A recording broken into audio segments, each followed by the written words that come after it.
In hindsight, it was all a misunderstanding or youthful indiscretion. That it was about 10 years ago that I came out of the Cedo inland countryside to knock on the door of a host club in the city with a dream that was never going to come true. Hoping to make a splash. I ran away from my parents' house without a second thought, had no money, and of course no place to live, and for a while I lived like a homeless person. Then, when I was lucky enough to get a job at a host club, senpai, who was number 2 at the club at the time, heard about my plight and offered to rent me his room, complete with furniture and appliances.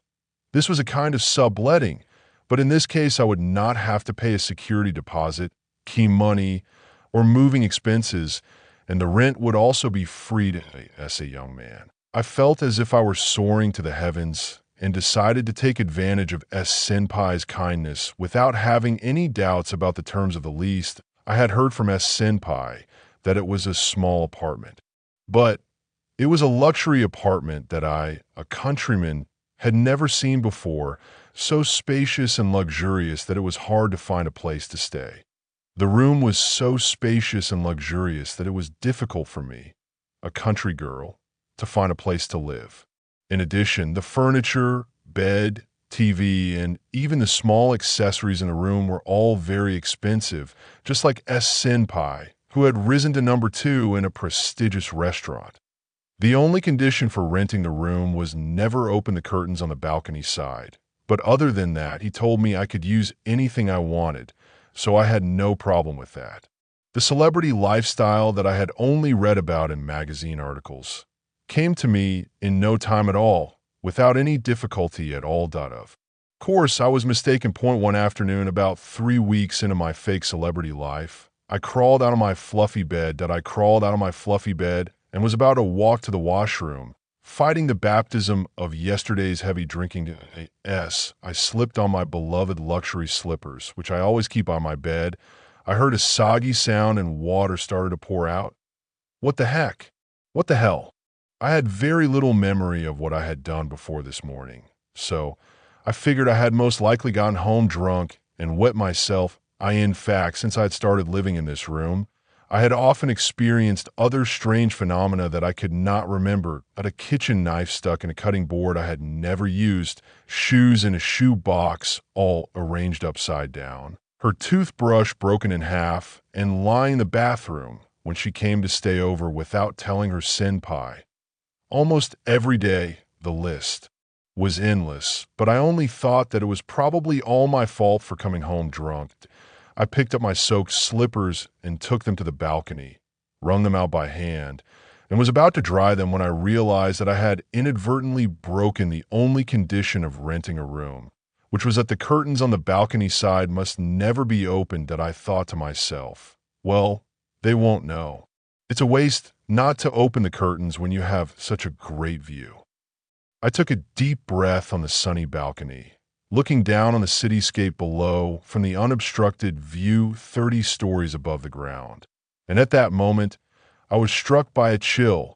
The unpleasant feeling seemed to be coming up from directly below the balcony, at a blinding height. I gripped the balcony railing tightly with both hands and peeked fearfully down to see a red-roofed apartment building. I looked further and saw a woman's face, as small as a pea, but definitely human, staring back at me from the window of the apartment.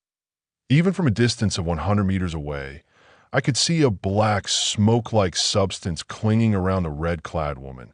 Her hair was shaggy, and an unusual atmosphere could be clearly felt. I was so eerie that I quickly pulled my face back and was about to go back inside the room. I saw a number of money signs behind the thick blackout curtains for the second time that day. I said to myself, geez, what is this? I rushed into the room and closed the curtains. I think something not so good is starting to happen. With this thought in mind, I hurriedly prepared myself and left my room to go to work. After work, while I was cleaning up, a senpai, who rented me the room, approached me, but I didn't want him to find out that I had opened the curtains, so I didn't ask him about the money. The store was full of customers that day, and at dawn, after seeing off the after-work customers, I cleaned up the store and headed home, Still feeling dizzied AS I was. Almost to the entrance of my apartment building, my mind suddenly drifted back to that creepy woman I had seen from the balcony yesterday. As if drawn to her, I turned right at the end of the path to the entrance and walked along the balcony side of the street, looking for the apartment with the red roof. After a short walk, I came right under the balcony in my room and soon found the apartment up close. It looked like a haunted house, very uninhabitable, and for all intents and purposes it looked like an abandoned building that I suddenly noticed that there was a sign posted on the side of the apartment, warning of demolition work, so it seems that no one lives there after all. Then what was that woman staring at me from the second floor window yesterday? I returned to my room before I knew it, but my favorite slippers, the ones that always greet me, were gone. I went back to my room, but my favorite slippers, which always greeted me, were not there. I left them out on the balcony to dry. This time, I went out onto the balcony, ducking under the curtains so as not to open them, but I collected my dry slippers and thought about going back to my room. But I was somehow curious about the apartment, or rather about the shaggy woman in red, so I quietly peeked downstairs. Holding the railing with both hands, I slowly looked up, and from outside the balcony on the 30th floor above the ground, that woman, holding the railing with both hands like me, was peering at me right in front of me. For the first time in my life, I rolled into the room screaming like a girl and ran out of the apartment, my legs tangling and twisting back many times. I can't go back to that room. I think I'll go to one of those saunas or indulge myself today and get some sleep. Before I knew it, I was walking aimlessly near the restaurant when Jay-senpai happened to pass by and called out to me. Jay-senpai looked at me and was concerned that something had happened to me, so I told him the whole story. Then Jay-senpai sighed deeply and told me about the incident of stalking by S-senpai that IT was about 2 years ago. The woman who fell for S-senpai was an ordinary female office worker at first, but she became a so-called hosomaniac and started working in the sex industry, racking up debts to pay him off. Well, that is a common story. After that, she got physical and mentally ill and couldn't work anymore, but she couldn't forget S-senpai, and finally she became his stalker.